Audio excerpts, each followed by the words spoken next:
এক সময় ছিল শীতের মোড়ক ডাকা ভোরে কুয়াশার চাদরে মোড়ানো রহিম চাচা তার খেজুরের রস পাড়ত। আমরা খেজুরের রস খাওয়ার জন্য লাইন দিয়ে দাঁড়িয়ে থাকতাম। খুব সকালে মক্তবে পড়তে যাওয়া, সকালে পাখির কিচিরমিচির শব্দ শুনতে কার না ভালো লাগে। রাস্তার পাশে রসালো খেজুর গুড়ের ভাপা পিঠার দোকান থেকে মিষ্টি গন্ধ। বুলি চাচির দোকানের ভাপা পিঠার স্বাদ এখনও মুখে লেগে আছে।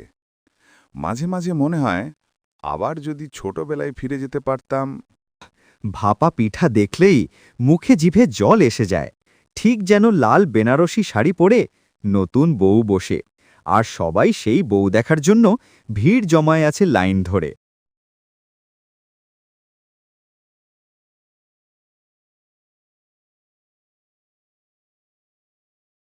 সেই ছোটবেলার স্মৃতিচারণ করতে আজ আমি, রামু আর ঘেটু যাচ্ছি গ্রামে।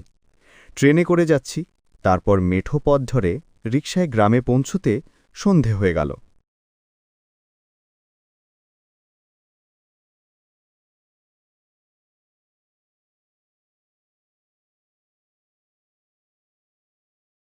রামু, তাইলে আমরা খেজুরের রস খেতে যাব সকালে।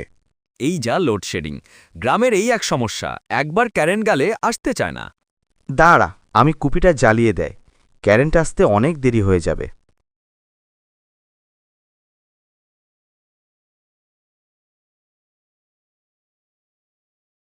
শ্যাম, ঘেটু, চল আমরা রাতেই খেজুরের রস খেতে যাব। রাতে খেজুরের রস খাবার মজাই আলাদা। সামনে জঙ্গলের ওই পাশের রাস্তায় অনেক খেজুর গাছ আছে। খেজুরের রস খাওয়ার জন্য এই জায়গা সবচেয়ে উত্তম।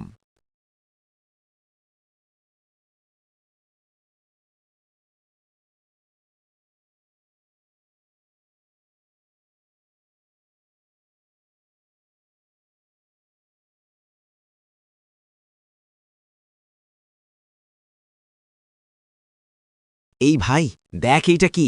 ওরে বাবা রে, আমি আর যাব না, আমি আজ রাতেই ঢাকা যাব। আরে ভাই, ভয় পাস না, ওইটা প্যাঁচা। ভয়ের কিছু নেই।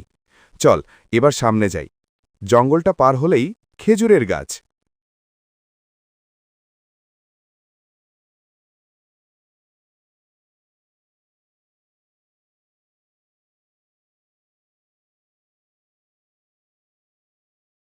আরে এবার গাছে উঠবে কে? গেটু ভাই, আপনি ওঠেন গাছে। আরে আপনির মাথা ঠিক আছে, আমি কোনোদিন গাছে উঠিনি। ভাই, আপনি ওঠেন গাছে, আপনি তো গ্রামেই বড় হয়েছেন।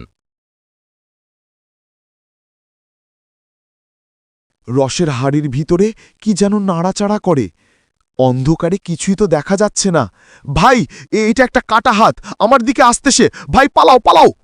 কি রে, মানুষের ছা, খেজুরের রস খেতে আসিসিস? দাঁড়া, সবার ঘাড় মুটকে দিব।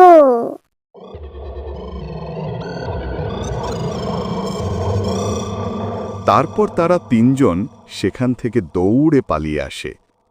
পরের দিন সকালে তারা তিনজন আবার খেজুর গাছের কাছে যায়, রাতে তাদের সাথে কি ঘটেছিল তা জানার জন্য। পথেই দেখা হয় রহিম চাচার সাথে। তারপর, আসসালামু আলাইকুম রহিম চাচা, কেমন আছেন? চাচা, আমরা রাতে খেজুরের রস খেতে গেছিলাম, তারপর সেখানে একটা কাটা হাত দেখে আমরা পালিয়ে আসি। ঘটনা কি আমাদেরকে খুলে বলেন তো, আমরা তো খুব ভয় পেয়েছিলাম। তোমাদের কিছু হয়নি, এই শুক্রিয়া।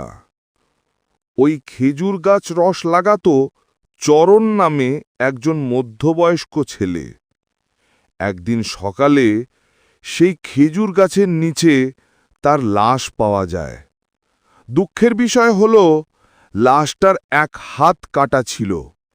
তারপর থেকে যারাই খেজুরের রস খেতে যায় তারাই ওই কাটা হাত দেখতে পায়।